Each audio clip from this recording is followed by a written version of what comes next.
சிவகங்கை மாவட்டத்தில் நியோமேக்ஸ் நிதி நிறுவன மோசடியால் பாதிக்கப்பட்ட டைல்ஸ் கடை உரிமையாளர் தூக்கிட்டு தற்கொலை செய்து கொண்டார். நியோமேக்ஸ் பிரைவேட் லிமிடெட் என்ற நிதி நிறுவனம் முதலீடுக்கு அதிக வட்டி தருவதாக ஆசை காட்டி அப்பாவி மக்களிடமிருந்து பல ஆயிரம் கோடி ரூபாயை மோசடி செய்தது.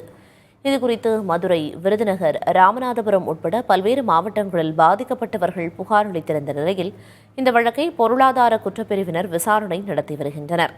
இந்நிலையில் சிவகங்கை மாவட்டம் திருப்பாச்சேத்தியைச் சேர்ந்த ராமலிங்கம் என்பவர் நியோமேக்ஸ் நிதி நிறுவனத்தில் 25 லட்சம் ரூபாய் முதலீடு செய்து ஏமாற்றப்பட்ட நிலையில் அதனால் ஏற்பட்ட மன உளைச்சல் காரணமாக அவர் தூக்கிட்டு தற்கொலை செய்து கொண்டுள்ளார்.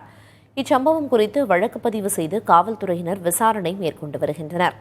முதற்கட்ட விசாரணையில் ராமலிங்கமும் அவருடைய உறவினர்கள் மற்றும் நண்பர்களும் 14 கோடி ரூபாய் அளவுக்கு நியோமேக்ஸ் நிதி நிறுவனத்தில் முதலீடு செய்திருப்பது தெரியவந்துள்ளது.